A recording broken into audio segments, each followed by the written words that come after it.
Hi there, it's Kevin with Roguedeckbuilder.com here with another Immortal Servitude brew.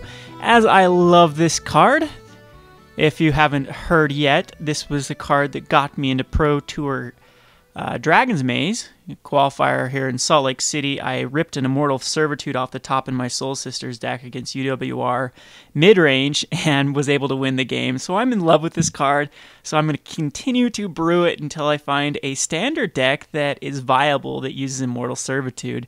I'm messing around with this deck, played a couple of practice rounds, and actually won on turn 4, turn 5, and turn 5. It's so far 4-0.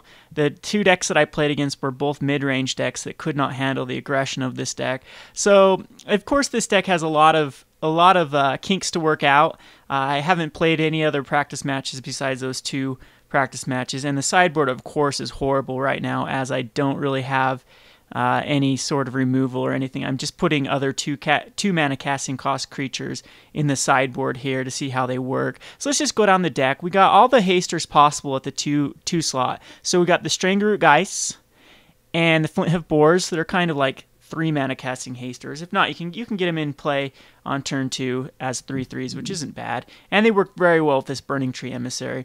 If anyone hasn't played with this card yet, it is just nutty. There are so many, both times on my turn 4 kills, I was able to go Burning-Tree Emissary into another creature. So on one of my turn 4s, I went Burning-Tree Emissary, Flinthoof boar, and I had 7 power on board for turn 3 to tack in for. Actually, I ended up tacking with 9 because I was able to cast a strangleroot geist.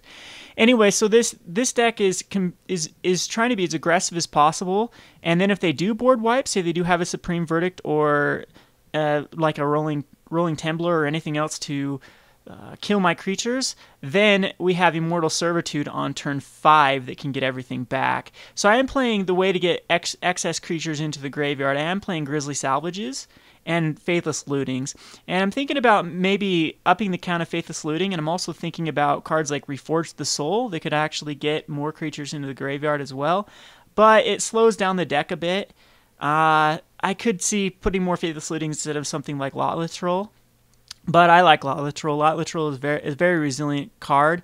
Between Strangleroot Geist and Lotless Roll, you have answers to Supreme Verdict anyway. So far I actually haven't used Immortal Servitude, but the theory of this deck is to just put out as much aggression as possible and force them to board wipe early, and then late game you got a lot of resilience with Immortal Servitude to basically win the deck. So anyway, you could cast this, say you've got like 4 or 5 hasters in the graveyard, to cast this for 5, and they all come back. So your Shred Freaks come back. Your cool little combination with this too is you have a Burning-Tree Emissary and a Flinthoof boar in the graveyard. Then the Burning-Tree Emissary will add the red for Flinthoof boar to gain haste that turn. And the cool thing about if a Lightning Mauler is in the board, you could go Lightning Mauler. Is in the graveyard. If Lightning Mauler is in the graveyard, you could go Lightning Mauler, pair it to a Burning-Tree Emissary, give the Flinthoof boar haste. So a lot of cool combinations. Ash Zealot's another haster, of course, that's an auto-include.